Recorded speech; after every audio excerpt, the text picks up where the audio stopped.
அக்கா வளர்மதிக்கு தான் வெற்றி வாய்ப்பு அதிகமாக இருக்குது. வளர்மதி தான் வருவாங்க, அவங்க தான் கண்டிப்பாக வருவாங்க. நாங்கள் அந்த அம்மாவுக்கு தான் ஓட்டு போடுவோமே. நாங்களாம் அந்த அம்மா கட்சி தான் ராஜா. கட்டாந்தரையில் இங்கே உட்காந்து பேசினா கூட பேசுவாங்க. தரையும் பார்த்தவங்க, மாளிகையும் பார்த்தவங்க. எளிதில் அணுகக்கூடிய மக்கள் தான், மக்களோட மக்களாக தான் இருக்கிறாங்க. அவங்களுக்கு மக்கள் சப்போர்ட் நிறைய இருக்குது. ஆயிரவளு பகுதியில் கண்டிப்பாக அவங்க வின் பண்ணுறதுக்கூடிய 100% வின் பண்ணக்கூடிய வாய்ப்புகள் நிறைய இருக்குது.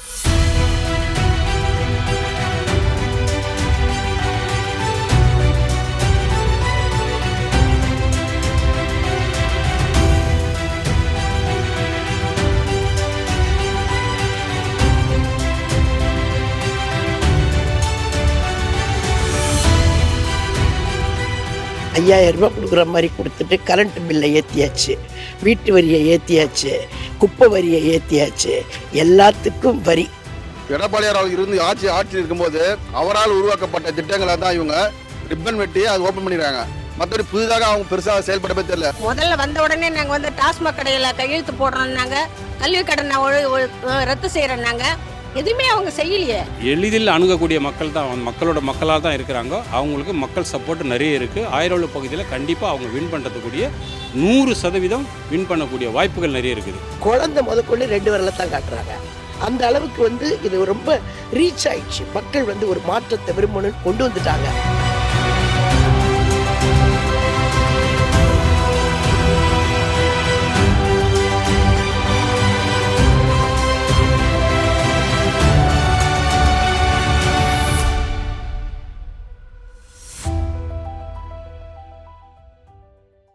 நாளிலிருந்து நேயர்களுக்கு வணக்கம். நம்ம ஊர் எம்எல்ஏ நிகழ்ச்சியில் இன்று நம்மோட அதிமுக முன்னாள் அமைச்சரும் 1000 விழுக்கு தொகுதியின் வேட்பாளருமான வளர்மதி அவர்கள் நம்மோடு இணைந்திருக்கார். மேம் வணக்கம். மேம் தொகுதியில் வெற்றி வாய்ப்பு எந்த அளவுக்கு இருக்கு, மக்கள் எந்த அளவுக்கு உற்சாகம் கொடுக்குறாங்க மேம் உங்களுக்கு? இது 1000 விளக்கு ஒளி பிரகாசமா இருக்கு.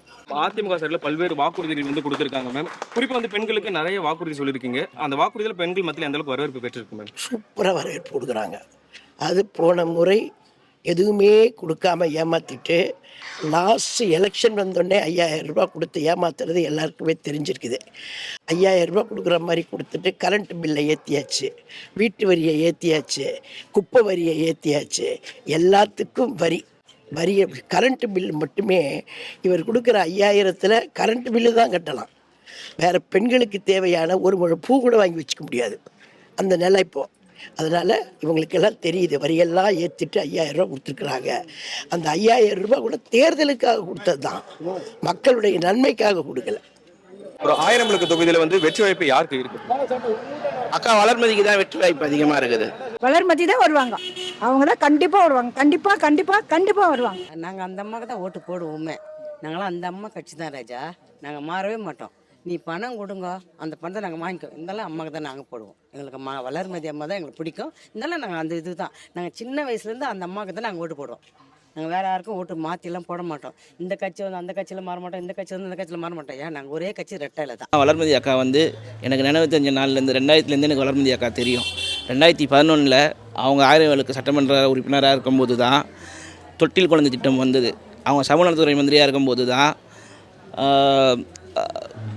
பரிசு பெட்டகம், பிறந்த குழந்தைக்கு பரிசு பெட்டகம் கொடுத்தாங்க. அவங்க அவங்களுடைய சமநலத்துறை அமைச்சராக துறையில் இருக்கும்போது தான் தாலிக்கு தங்கம் கொடுத்தாங்க.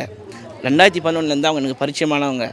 என்னை பார்த்தா வாடா போடான்னு கூப்பிடக்கூடிய அளவுக்கு எல்லாரோடைய எல்லாம் கட்டாந்தரையில் இங்கே உட்காந்து பேசினா கூட பேசுவாங்க.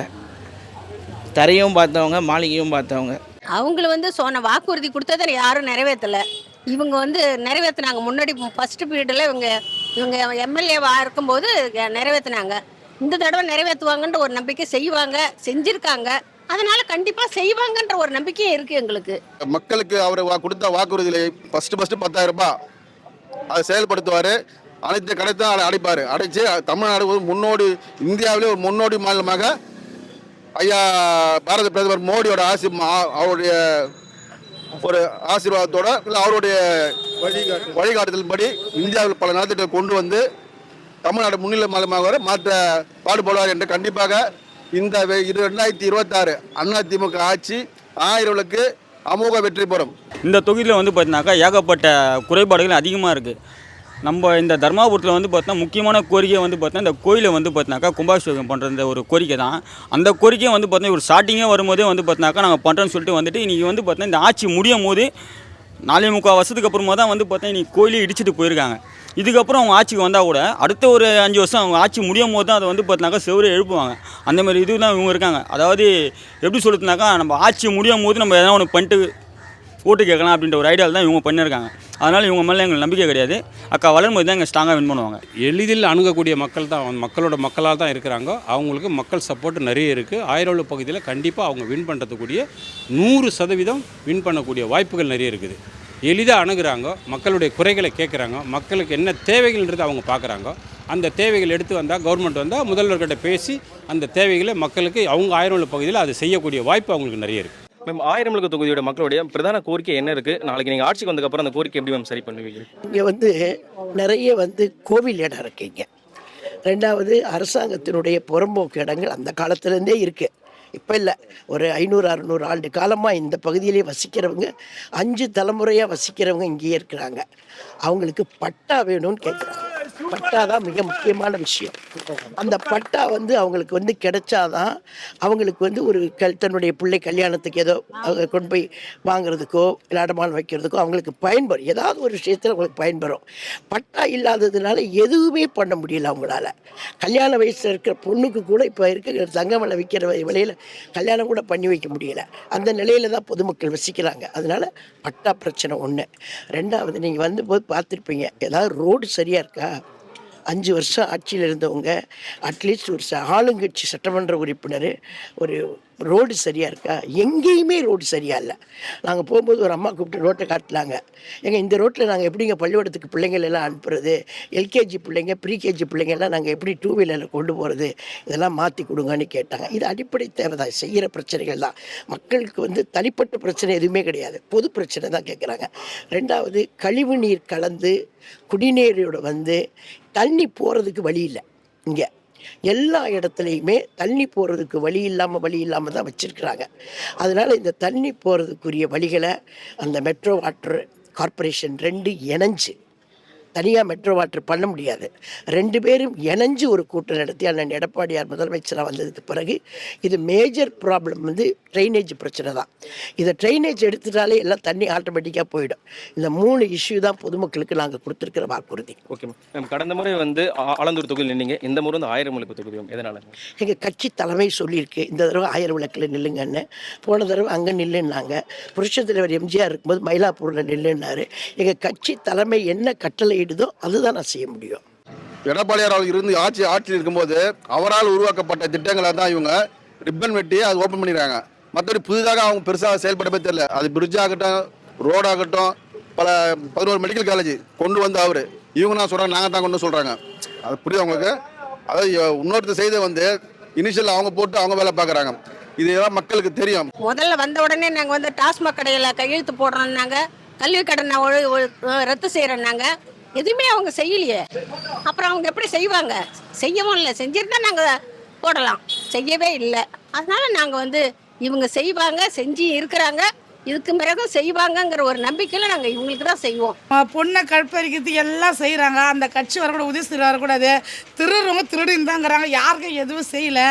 ஓட்டு போடணுன்னு மட்டும் தான் இப்போ எல்லாமே செய்கிறாங்க.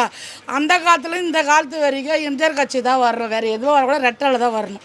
இப்போ எஸ்வி சேகர் கூட ஒரு விஷயத்தை பேசினார். அந்த பெண் எதுக்கு காட்டு பக்கம் போகணும்னு சொல்லி கேட்குறாரு.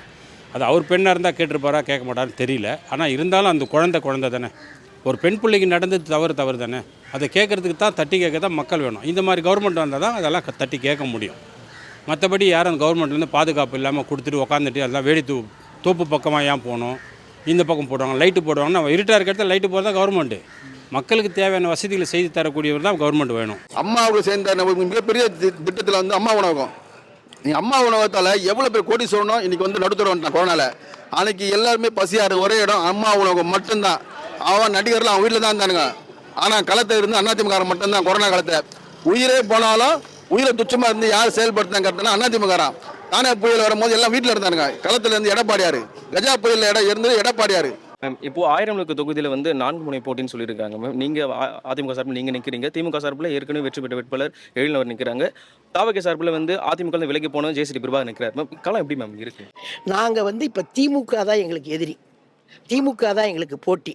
அவங்களாம் நாங்களாம் ரெண்டு பேர் தான்.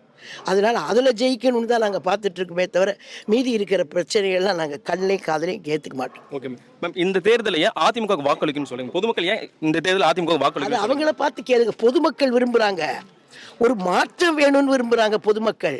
நீங்கள் பார்த்துருப்பீங்களே வர்ற வழியில் பெண்கள்லாம் எவ்வளவு சந்தோஷமாக, எவ்வளவு ஹாப்பியாக, எவ்வளவு சந்தோஷமாக ஜன்னலுக்குள்ளே நின்று கையை காட்டுறாங்க, ஜன்னலுக்குள்ளே நீட்டி கையை காட்டுறாங்க, ஜன்னலுக்குள்ளே நின்று வணக்கம் சொல்கிறாங்க.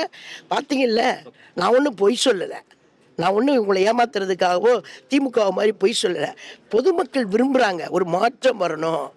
இந்த மாதிரி நாங்கள் பல ஆண்டு காலங்களாக இந்த பகுதியில் கஷ்டப்பட்டுட்டு இருக்கிறோம். நிச்சயமாக அம்மா ஆட்சி வந்தால் தான் நல்லாயிருக்கும், அம்மா ஆட்சி அண்ணன் எடப்பாடியார் தலைமையில் வரணும்னு விரும்புகிறாங்க. அதனால் அவங்க விருப்பம், அது அவங்கள பார்த்து கேளுங்க, பொதுமக்களை பார்த்து கேளுங்க. ஏங்க நீங்கள் இந்த மாதிரி விரும்புகிறீங்க, ரெட்டலைக்கு ஓட்டு போடணும்னு கேளுங்க. எங்கள் குழந்தை முதற்கொண்டு இப்படி தான் காட்டுது. நீங்கள் வேணால் பாருங்கள், குழந்தை முதற்கொண்டு 2 விரலை தான் காட்டுறாங்க. அந்த அளவுக்கு வந்து இது ரொம்ப ரீச் ஆயிடுச்சு. மக்கள் வந்து ஒரு மாற்றத்தை விரும்பணும்னு கொண்டு வந்துட்டாங்க. அது யாராலும் தடுக்க முடியாது. மேம், திமுக தலைவர் ஸ்டாலின் வந்து இந்த முறை வந்து தேர்தல் வந்து பெண்களுக்கு தான் நாங்கள் நிறைய வந்து நல்லது பண்ணியிருக்கோம் எங்கள் ஆட்சியில். அதாவது பெண்களுடைய அதிக வாக்கு வந்து எங்களுக்கு தான் இருக்குது அப்படின்ற மாதிரி சொல்லியிருக்காங்க. அதிமுக பெண்கள் வாக்கு எந்த முதல்லயே நான் சொன்ன பதில் தான். நீங்கள் வரும்போதெல்லாம் பார்த்துருப்பீங்க பெண்கள் வாக்கு எப்படி இருக்குன்னா, புரட்சி தலைவி அம்மாவோட புரட்சி தலைவர் எம்ஜிஆர் ஆரம்பித்த கட்சிக்கு தான் அதிகமாக இருக்குது. அது உங்களுக்கு தான் தெரியுமே, பார்த்துருப்பீங்களே. நீங்கள் எப்படி புதுசாக சொல்கிறதுக்கு எனக்கு ஒன்றுமே இல்லை. மேம், எதிர்கட்சி வேட்பாளர் திமுக வேட்பாளர் எழிலனுக்கு நீங்கள் ஒரு மெசேஜ் சொல்லலாம், என்ன மேம் சொல்லுவீங்க? இல்லை, அப்படியெல்லாம் சொல்ல வேண்டிய அவசியம் எனக்கு இல்லை. நான் வந்து பொதுமக்களுக்கு தான் சொல்லுவேன். ஏன்னா அவங்க தான் என்னை இந்த தொகுதியில் தேர்ந்தெடுக்க போகிறாங்க. அவங்களுக்கு தான் நான் சொல்லணும். நான் உங்களுக்காக பாடுபடுவேன், உங்களுக்காக உழைப்பேன், எந்த நேரத்தில் கூப்பிட்ட குரலுக்கு நான் ஓடோடி வருவேன், அவங்களுக்கு தான் சொல்லுவேன். ஓகே.